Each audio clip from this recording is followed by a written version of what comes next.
السلام عليكم ومرحبا بكم في طبخ سوسو.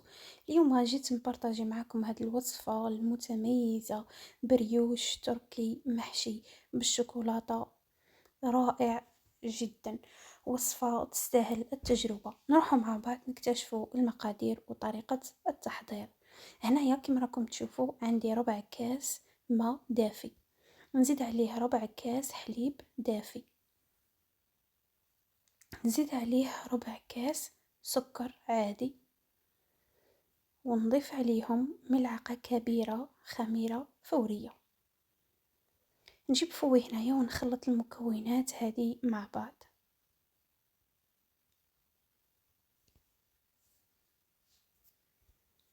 نضيف عليها هنايا حبة بيض تكون متوسطة الحجم بدرجة حرارة الغرفة.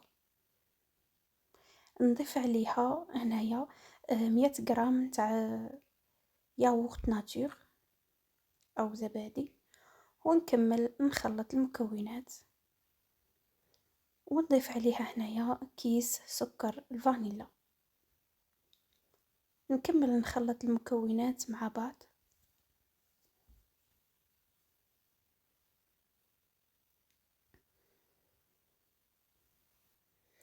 عندي هنايا 300 غرام نتاع فرينة. هنايا الفرينة ماذا بكم تغربلوها. نضيف عليها ملعقة صغيرة ملح، ونضيف عليها ملعقة كبيرة نتاع زبدة توراق، واللي ما عندهاش تستعمل المارغرين عادي، يكون على درجة حرارة الغرفة. ونبدا نلم في العجينه نتاعي هنايا بسباتولا ولا بيديكم. هنايا العجينه غادي تجيكم تتلصق في اليدين، ما تخافوش منها. نلمها بطريقه عاديه، ومن بعد نغلفها بالبابي فيلم ونخليها ترتاح لمده نصف ساعه.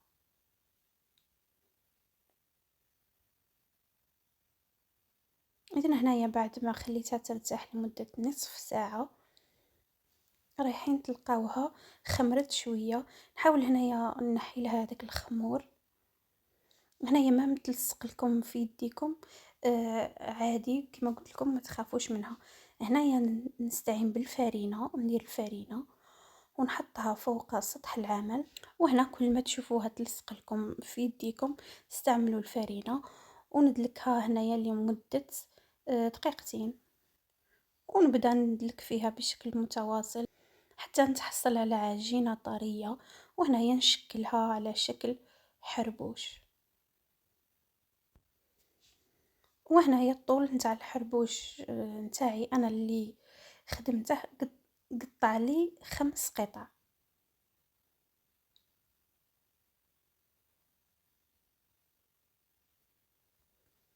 وهنايا نشكلهم على شكل كرات.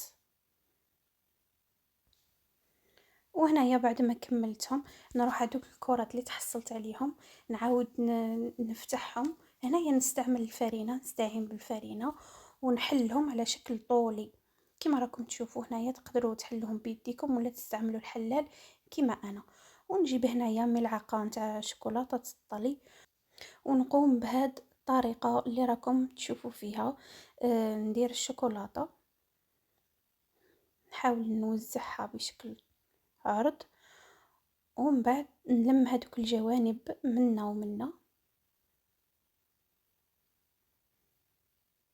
ونعاود نقوم بهاد الطريقة اللي راكم تشوفوا فيها في لا فيديو. وانا هنايا جبت سكين ورايحة نقطع هذيك العجينة في الوسط بهاد الطريقة على شكل خطوط طولية باش تعطينا شكل جميل. ان شاء الله تكون الصورة واضحة ومفهومة. انا على حسب ما نشوف سهلة، يعني تقدروا تخدموها بكل سهولة. وهنا نبدي نلوي بهذه الطريقة اللي راكم تشوفوا فيها. وهنا انا جبت هذاك المول دائري اللي يتحل من التحت، ورايحة نحطهم فيه. انا نبغي نستعمل البابي كويسون. إذا هنايا كملت أنايا قاع هادوك الكرات اللي كانوا عندي بنفس الطريقة اللي شفتوها، وكنت شعلت الفرن مسبقا على 200 درجة. وهنايا كيما راكم تشوفوا بعد ما كملت عاود خليتهم يرتاحوا لمدة نصف ساعة أخرى. وهنايا بعد ما ارتاحوا نصف ساعة جبت 3 معالق كبار نتاع حليب زائد ملعقة صغيرة سكر، ورايحة ندهن الوجه نتاع هاد البريوش نتاعي، وغادي ندخله للفرن ونخليه لمدة 30 دقيقة حتى ل35. وهنايا بعد ما طاب ووجد كما راكم تشوفوا جاي شهي شهي شهي. درت من الفوق معجون المشمش، واستعملت منايا كاوكاو مرحي كان عندي. تزييني يبقى اختياري، تقدروا تستعملوا جوز لوز بيستاش اي حاجه تكون متواجده عندكم. كان هذا هو اختياري في التزيين، تزيين بسيط خفيف ظريف ويجي يعطينا منظر بزاف بزاف شباب. اذا كان هذا هو البريوش تاعنا تاع نهار اليوم. شوفوا كيفاش جا بزاف بزاف خفيف ويجيبني. وتاني تحضريه في دارك حاجة نقية وعلى بالك واش راكي تخدمي واش ماكش تخدمي. اذا نقسم معكم هنايا حبة كما قلت لكم نشوفوا من الداخل كيفاش جا، وكانت هذه هي النتيجة نتاعنا.